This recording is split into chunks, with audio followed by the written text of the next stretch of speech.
স্বামী যদি স্ত্রীকে অবহেলা করে তাহলে স্ত্রীর কি করা উচিত, কিভাবে সেটাকে ওভারকাম করতে পারে, সেই কষ্টকে কেমনে ফেস করবে, সেই বিষয়ে আজকে আমরা কোরআন এবং হাদিস থেকে কিছু উত্তর জানার জন্য ট্রাই করব। বলেন সবাই ইনশাআল্লাহ।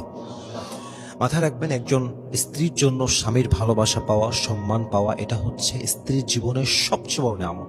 একজন স্ত্রীর জীবনে যদি টাকা থাকে, বাড়ি থাকে, স্ট্যাটাস থাকে, সব থাকে, কিন্তু স্বামীর ভালোবাসা না পায়, যত্ন না পায়, সম্মান না পায়, তবে সেই স্ত্রী যেন সবকিছু পেয়েও তার জীবনটা অসম্পূর্ণ হয়ে যায়। আর একজন স্ত্রী যে হয়তোবা লাক্সারি বাড়ি পায় নাই, লাক্সারি কার পায় নাই, আর স্বামীর ভালোবাসা পেয়েছে, সম্মান পেয়েছে, যত্ন পেয়েছে, মায়া পেয়েছে, অনেস্টি পেয়েছে, লয়্যালটি পেয়েছে, হয়তোবা বাড়ি গাড়ি সবকিছু পায় নাই, বাট যেই স্ত্রী তার স্বামীর ভালোবাসা, বিশ্বাস, যত্ন পেয়েছে, সে যেন অনেক কিছুই তার জীবনে পেয়েছে। ঠিক কিনা বলেন?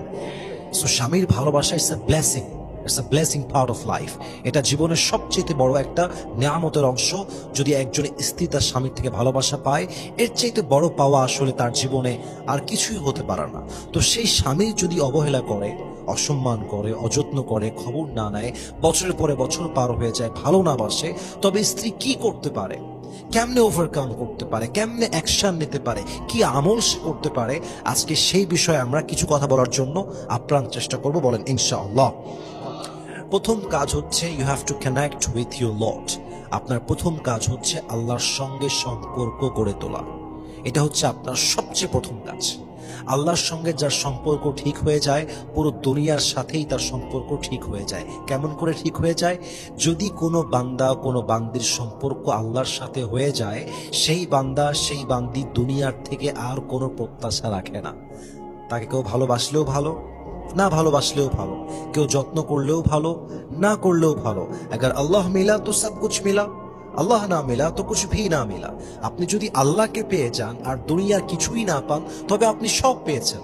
আর যদি আপনি আল্লাহকেই হারিয়ে ফেলেন আর দুনিয়ার সব কিছু পেয়ে যান, তবুও আপনি কিছু অর্জন করতে পারেন নাই। অতএব যে কোনো কষ্টে প্রথম কাজ হচ্ছে you have to connected with your Lord. আপনাকে আল্লাহর সঙ্গে সম্পৃক্ত হতে হবে এবং আল্লাহর সঙ্গে আপনার সম্পর্ককে দৃঢ় করতে হবে। আল্লাহর সঙ্গে যার সম্পর্ক যতই স্ট্রং, দুনিয়ার কষ্ট তার জীবনে তার ততই সহজ হয়ে যায়।